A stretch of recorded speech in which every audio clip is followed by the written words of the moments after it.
Mark Zuckerberg started Facebook in 2004 and has grown it to a user base of more than 2 billion monthly active users. He has a net worth of about $66 billion. Here are 30 lessons from Mark Zuckerberg's life. I hope you enjoy. Facebook wasn't the first thing I built. I also built chat systems and games, study tools and music players, and I'm not alone. J.K. Rowling got rejected 12 times before she finally wrote and published Harry Potter. Even Beyoncé had to make hundreds of songs to get Halo. The greatest successes come from having the freedom to fail.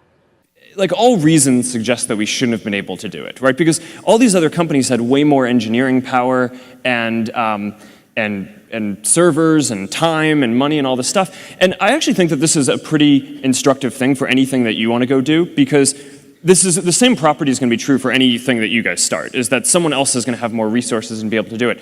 The reason why I think we actually ended up being the ones doing it is because we just cared way more about it than everyone else. It's not that someone else can't do it, they actually can, and the odds are stacked against you, but I think often that belief in the fact that you just care so much about what you're doing is the only thing that kind of drives you to do it. And, to be honest, that kind of drives me to this day. I always think that you should start with the problem that you're trying to solve in the world and not start with deciding that you want to build a company, right? I mean, the best companies that get built are things that are trying to drive some kind of social change, even if it's just local in one place, more than starting out because you want to make a bunch of money or have a lot of people working for you or build some company in some way. So, I always think that this is kind of a perverse thing about Silicon Valley in a way, which is that people decide often that they want to start a company before they even decide what they want to do. It's really good to be idealistic, but be prepared to be misunderstood. Anyone working on a big vision is going to get called crazy, even if you end up right. Anyone taking on a complex problem is going to get blamed for not fully understanding it, even though it's impossible to know everything up front. Anyone taking initiative will always get criticized for moving too fast, because there's always someone who wants to slow you down. And I think a simple rule in business is if you do the things that are easier first, then you can actually make a lot of progress, right? And I assume we talk about running Facebook for the long term, and over the decades in which we hope to run and build Facebook to be a great company, I would imagine that this will be a question that we have to answer. But I mean, right now, there's still so much room for growth. I went to Noakes with my friend KX, and I remember telling him clearly that I was excited to help connect the Harvard community, but one day someone would connect the whole world. The thing is, it never even occurred to me that that someone might be us. We were just college kids. We didn't know anything about that. There were all these great big technology companies with all these resources, and I just assumed one of them would do it. And I know that a lot of you are going to have your own stories just like this. A change in the world that seems so clear that you are sure someone else is going to do it. But they're not. You will. I get a little upset whenever any media attention focuses on me personally and me leading Facebook, much less a movie. It's been kind of a bad year, hasn't it? It turned out okay. Time, Academy. It turned out good. The time thing was awesome.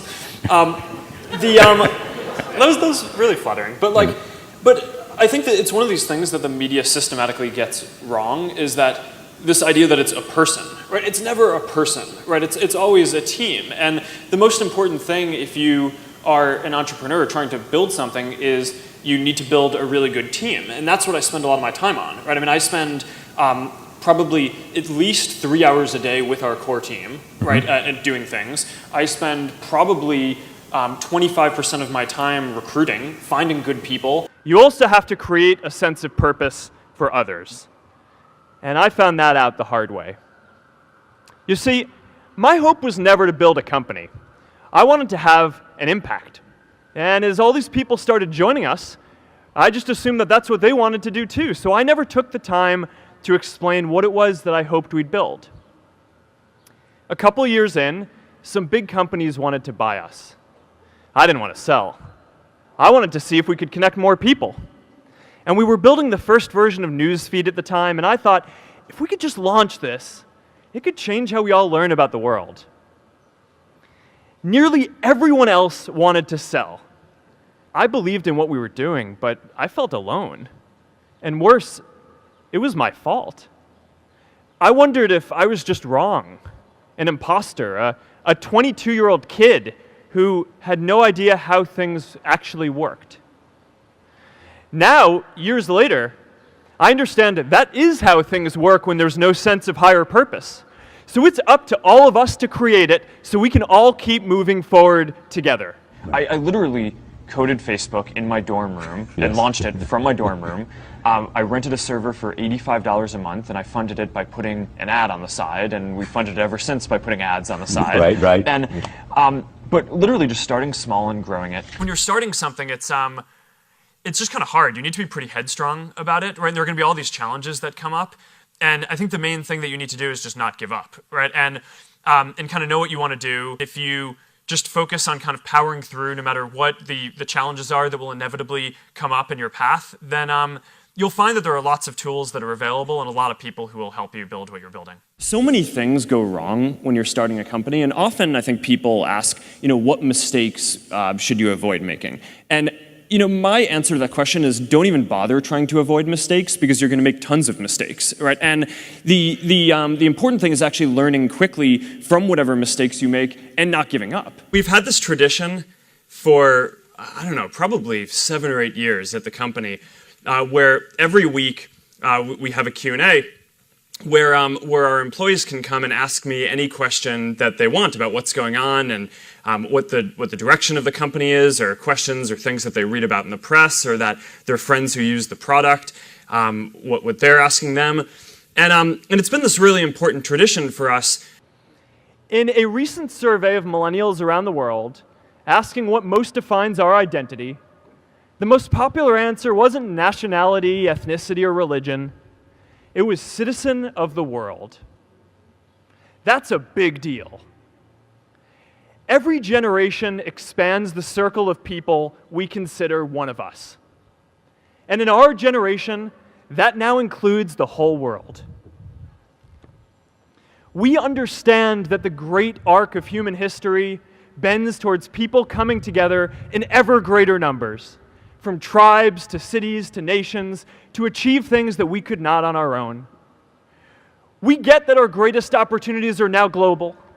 We can be the generation that ends poverty, that ends disease. And we get that our greatest challenges need global responses too. No country can fight climate change alone or prevent pandemics. Progress now requires coming together, not just as cities or nations, but also as a global community. It's also really important for me and for running the company to be able to get feedback, right? And to be able to learn what's on people's minds, what our employees and folks who are part of our team are thinking about, and just kind of a lot of the time there are good questions that people ask that change the way that we think about what we're building and what we're here to do in the world. And that often make us go think and reevaluate how we should be approaching different problems.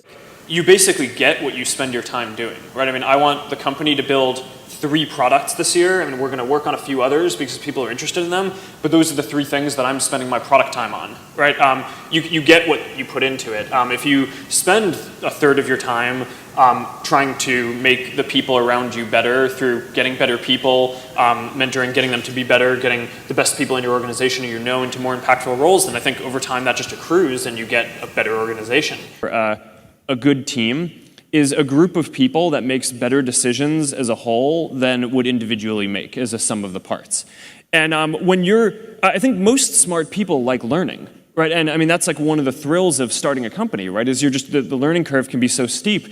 And if you can set up a team dynamic where you're constantly learning from the people around you, then I mean, what's better, right? It's like these are the people I wake up every morning and I want to go learn from and work from. I don't hire people who I wouldn't work for myself. I think that's a really good heuristic because everyone knows this. Like, there's this saying like, A players hire A players and B players hire C players, which is like good people hire good. And I don't think that that's that informative, right? Because I mean, what are you going to say? Like, to someone in your organization, hire you're better a B people. player, you don't get to hire people. Like, I mean, no. I mean, and I think a lot of the time the problem is you don't actually know. I mean, sometimes you're like trying to figure out how good someone is. If you didn't think they were good, you wouldn't have hired them. But the heuristic of only hiring people who you would work for tends to be pretty good, I think. Because then it's like, then that you know, right? It's like, I would not work for this person, then okay, I'm not gonna like stretch just because I need to fill a role today. So there's this inherent conflict in the system though, which is, are we trying to optimize newsfeed to give each person, all of you guys, the best experience when you're reading? Or are we trying to help businesses just reach as many people as possible? And in every decision that we make, we optimize for the first, for making it so that for the people who we serve, who use Facebook and who are reading newsfeed, get the very best experience that they can. I am honored to be here with you today because, let's face it, you accomplished something I never could. If I get through this speech today, it'll be the first time I actually finish something here at Harvard. But the students around me were really important as well, right? And both in high school and in college, I mean, the people who started Facebook with me and a lot of people who are still with me running the company today are people who I met when I was at Harvard. And some of them were my TFs at Harvard, right? And when the professors were off writing papers, these were the people who actually taught me, and then we hung out and we had like social bonds and academic bonds. And I wouldn't understate the importance of that. And I mean, it's very tied into my whole philosophy and the product that I spend my life building, Facebook, because we just believe that social bonds are critical.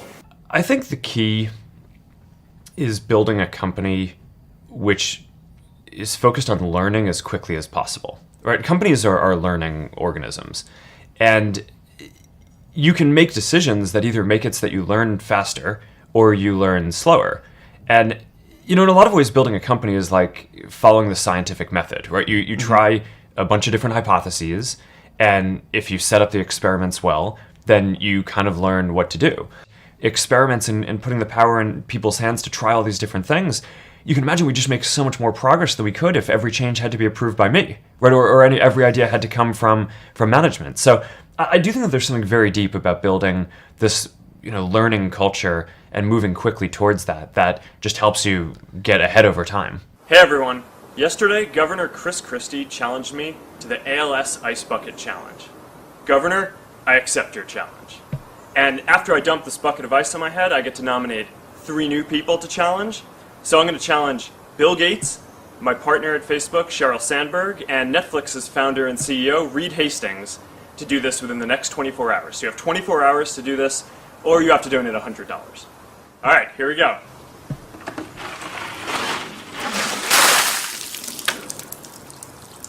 That was really cold. I feel like at that point I hadn't been very good about communicating that we were trying to go for this mission. Yeah. We just showed up every day and just kind of did what we thought was the right next thing to do. So for a lot of the folks who joined early on, they weren't really aligned with me, right? For them, they joined and, being able to sell a company for $1 billion after a couple of years was like a home run, right? And it is a home run, right? Oh. And that's, I think that's, I get that. But that I think that the fact that I didn't communicate very well about what we were trying to do caused this huge tension. And the part that was painful wasn't turning down the offer. It was the fact that after that, huge amounts of the company quit because they didn't believe in what we were doing. Right? I mean, if you look at the management team that we had, did that whole management team leave? The whole management team was gone within about a year. That's why you become an entrepreneur, right? Like, you don't get to pick your partners a lot of the time, but you do get to pick your organization. And you do get to pick who you partner with. I mean, sometimes you may be forced by circumstances to try to work with people who aren't your top pick to have to work with, but you get say over all this stuff, right? And I don't know, don't be a victim. But no, I think the real story is just, a lot of hard work, right? I mean, it's a lot of people who are engineers who kind of sit around and code, and we're here because we're trying to help people connect, and we believe deeply in this mission. And our community today has 1.35 billion people in it, and there are 7 billion people in the world, and we want to connect all of them. And that's why we're here. Just take an hour or two a week That's all it takes to give someone a hand and help them reach their potential. We invest in people who we think are just really talented, even if they haven't done that thing before. And, that applies to people who are fresh out of university, as well as, people like, the CFO who took the company public, had not taken a company public before, right? And a lot of his background was in, production, development at Genentech before. So, just focus on really talented people. The way that you achieve the best long-term value is by building real value in the world. Are we actually helping them achieve their goal of understanding the world? And if we could do that, then I don't think we're going to have a hard time making a lot of money. Now I know, maybe you're thinking, I don't know how to build a dam. I don't know how to get 1 million people involved in anything. Well, let me tell you a secret. No one does when they begin. Ideas don't come out fully formed. They only become clear as you work on them. You just have to get started. If I had to know everything about connecting people before I got started, I never would have built Facebook. Movies and pop culture just get this all wrong. The idea of a single eureka moment is a dangerous lie. It makes us feel inadequate because we feel like we haven't had ours yet. And it prevents people with seeds of good ideas from ever getting started in the first place. I think Peter was the person who told me this really pithy quote that in a world that's changing so quickly, the biggest risk you can take is not taking any risk. And I really think that that's true, right? I mean, a lot of people I think that, whenever it comes to, whenever you get yourself into a position where you have to make some big shift in direction or do something, there are always people are going to point to the downside risks of that decision. And locally, they're maybe right? I mean, for any given decision that you're going to make, there's upside and downside. But in aggregate, if you are stagnant and you don't make those changes, then I think you're guaranteed to fail, right? And not catch up. So to some degree, I think it's really right that over time, the biggest risk that you can take is to not take any risks. So what was one of the favorite life lessons you learned from Mark Zuckerberg? Feel free to comment below in the comments section. I'd love to see what you have to say. Also, if there's an entrepreneur you'd like us to feature next, feel free to comment below. I hope you have a wonderful day. Thank you for watching, and go out there and try to change the world.